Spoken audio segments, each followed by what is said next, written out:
साथियों, जैसे कि आदरणीय बावरिया जी और लवली जी ने बात रखी, दिल्ली कांग्रेस या कांग्रेस का जो मैनिफेस्टो है,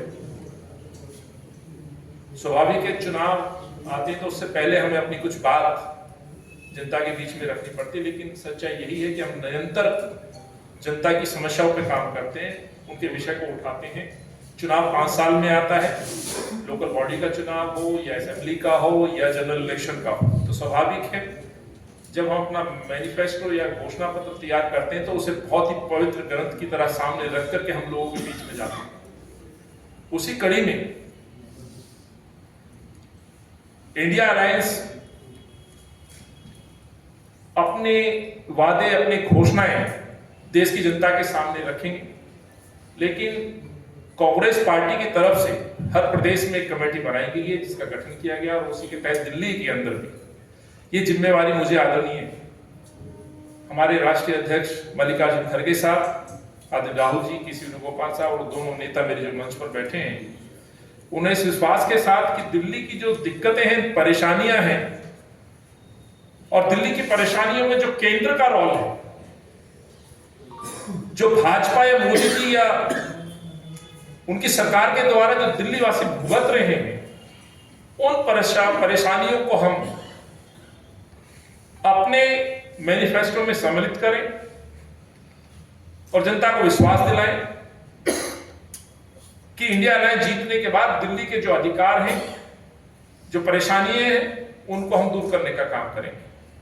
स्वाभाविक है वो परेशानियां वहां तक पहुंचेगी तो उस पर वादे भी होंगे, तो उन्हीं परेशानियों को वो वर्ग जो प्रताड़ित है, वो अधिकार जो दिल्ली का मिलना चाहिए तो जो नहीं मिल रहा है, उन अधिकारियों, उन परेशानी, उन वर्ग के बीच में हम लोग जाने का एक प्लान लेकर के आए हैं। और आदरणीय बावरिया साहब ने जो बातों बातों में आपके बीच बात रखी, ये पहली मर्तबा होगा दिल्ली के अंदर कि दिल्ली के लोगों के बीच में कांग्रेस का कार्यकर्ता सुनाने नहीं, सुनने जाएगा। और ये प्रेरणा आती है हमें, हमारे जो प्रिय नेता, जुझारू, निडर, निर्भक, जो आज देश को जोड़ने का काम कर रहे हैं और एक भारत जोड़ो यात्रा के एक दूसरे चरण में एक नाम लेके निकले हैं, उस यात्रा का न्याय यात्रा। तो ये न्याय जो शब्द है, ये हमें ऊर्जा देता है, प्रेरणा देता है इस बात की कि हमें न्याय दिलाना है। और राहुल जी के उस उद्देश्य को लेकर के हम दिल्ली की जनता के बीच में जा रहे हैं और यही काम राहुल जी निरंतर कर रहे हैं।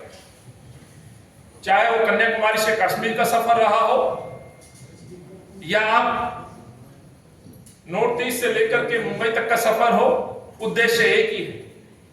हिंदुस्तान के युवक, हिंदुस्तान की महिलाएं, हिंदुस्तान के बेरोजगार युवा, हिंदुस्तान का किसान, औद्योगिक इकाइयां, हिंदुस्तान की जल, जमीन, जंगल से संबंधित विषय, उनके दर्द, दुख को समझना और इस सरकार को जगाना और इस सरकार पे इस तानाशाही रवैया के खिलाफ आंदोलन खड़ा करना, मुझे लगता है राहुल जी के इस मिशन से हमें ऊर्जा मिलती है। और इसलिए मुझे कहते बड़ा गर्व महसूस होता है कि दिल्ली कांग्रेस कमेटी, दिल्ली कांग्रेस की मैनिफेस्टो कमेटी दिल्ली की जनता के बीच में जाएगी और राहुल जी के इस न्याय शब्द के साथ दिल्ली का न्याय संकल्प पत्र हम तैयार करेंगे। ये संकल्प पत्र, न्याय संकल्प पत्र लगभग दिल्ली से संबंधित जो विषय हैं, जिसको हमने अपने तमाम साथियों के साथ बैठक में अभी भी हमने चर्चा की है नीचे, उससे पहले 2-3 बैठक के वरिष्ठ नेताओं के साथ चर्चा की, जिसमें संदीप दीक्षित जी, हरिशंकर गुप्ता जी जैसे और हमारे दूसरे साथीगण, सुभाष चोपड़ा जी, अलग अलग साथियों से हम, कार्यकर्ताओं से भी सुझाव मांग रहे हैं, अपने नेताओं से भी, और उनसे चर्चा करने के बाद लगभग 30 बड़े सब्जेक्ट में हमने इसको थोड़ा सा अलग करके सोचने का प्रयास किया है। जैसे वो सब्जेक्ट, वो विषय क्या हो सकते हैं दिल्ली से, वो महंगाई एक बड़ा विषय है जो राष्ट्रीय मुद्दा हो सकता है और है, अभी भी आम जनमानस परेशान है। उसी तरह अनएम्प्लॉयमेंट है, महिलाओं से संबंधित रेप की घटनाएं, दोषी कौन, केंद्र सरकार, गृह मंत्रालय, क्या होना चाहिए कि निर्भया पे जब सरकार बदली जा सकती है, तो आज निर्भया के बाद दिल्ली के महिलाओं को कितनी सुरक्षा मिल पाई। आज भी खबरें कि मासूम बच्चियों को बेचने का काम, 15 दिन की बच्चियों को बेचने के लिए दलाल घूम रहे हैं। आज हमारी बच्ची कितनी सुरक्षित है, तो उनसे संबंधित उस विषय पे हम सुझाव लेंगे और उसको सम्मिलित करेंगे। ऐसा ही आज दिल्ली देश के अंदर जो हालात है, वो दिल्ली भी कोई उससे अछूता नहीं है। शेड्यूल कास्ट, ओबीसी, ये ऐसा वर्ग है जिनको संविधान में अधिकार दिए गए बाबा साहब के द्वारा उस निर्मित संविधान के अंदर, आज उन अधिकारों में कटौती की जा रही है, संविधान को खत्म किया जा रहा है, लोकतंत्र खतरे में। तो ये एक विषय रहेगा। हेल्थ से संबंधित दिल्ली के इलेक्ट्रिसिटी और वाटर का जो अधिकार है, केंद्र का यदि कोई भूमिका है तो उस पर हम सुझाव मांगेंगे।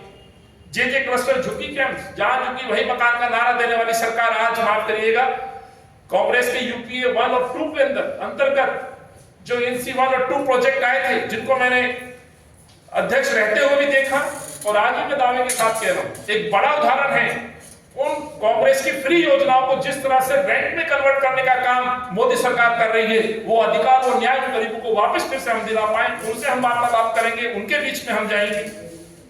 अर्बन डेवलपमेंट, स्वाभाविक है, हिंदुस्तान की राजधानी है दिल्ली, तो यूडी से संबंधित लवली जी, भाई हारून साहब और कई मंत्री हैं जो यूडी मिनिस्टर रहे हैं, किस तरह के सहयोग के साथ दिल्ली को आगे बढ़ाया। और आज जो हालात हो रही है, जो कंडीशन है डीडीए की, माफ करिएगा, लोग फ्लैट खरीदने नहीं जा रहे हैं, बार बार बोली लग रही है।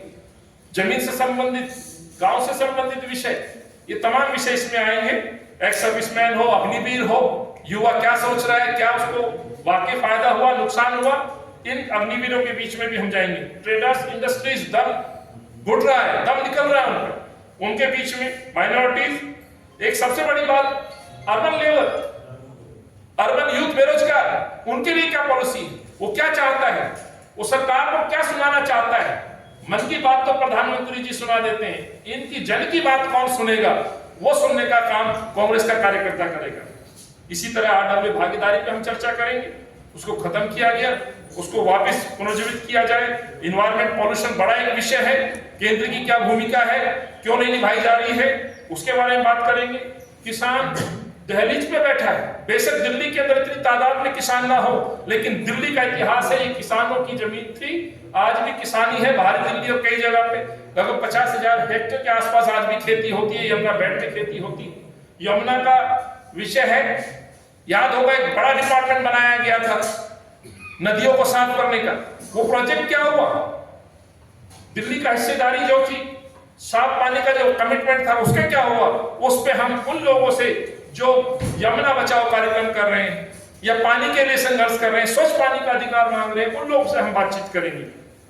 दिल्ली का कल्चर, साथियों, आज ये मिनी हिंदुस्तान कहा जाता है, ये दिल्ली आगे कैसे बढ़े। पूरे राष्ट्र के लोगों के यहाँ आज ख्वाब दिल्ली में पलते हैं।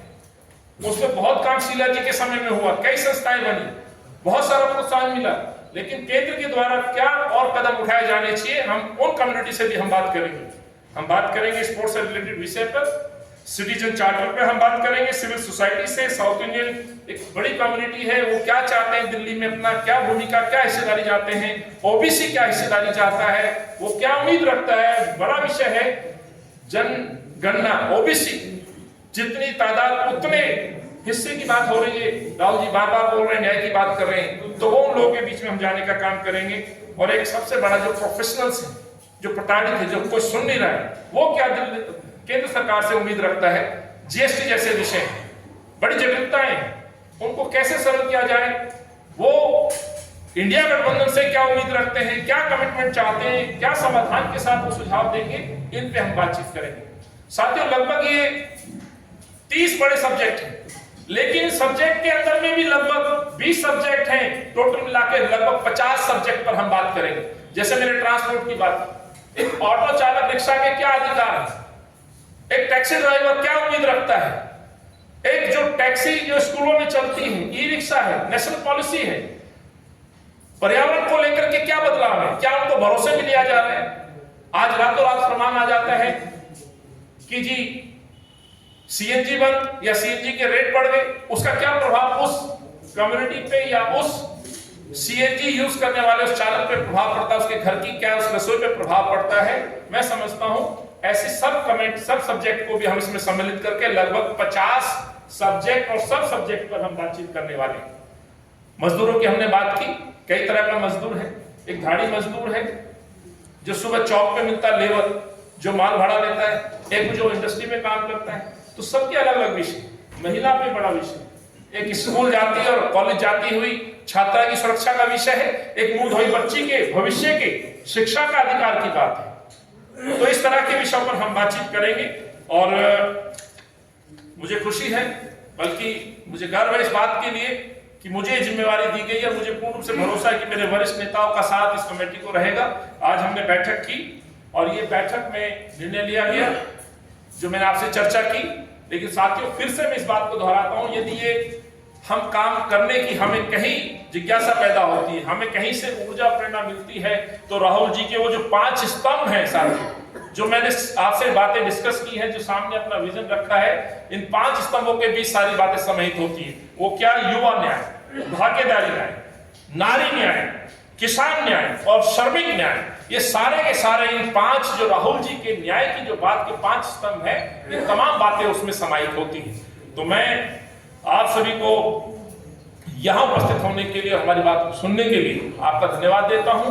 इस सोच के साथ कांग्रेस पार्टी लगभग 50 सब्जेक्ट पर काम करेगी और लगभग जो हमारे कमेटी के सदस्य हैं, इन तमाम सदस्यों को एक वरिष्ठ, हमारे पूर्व मंत्री, पूर्व विधायक रहे हो, मेयर रहे हो, उनके नेतृत्व में कोऑर्डिनेशन में कमेटियों का गठन किया जा रहा है, जिसकी सूचना हम आपको बहुत अतिशीघ्र आपके सामने रख देंगे।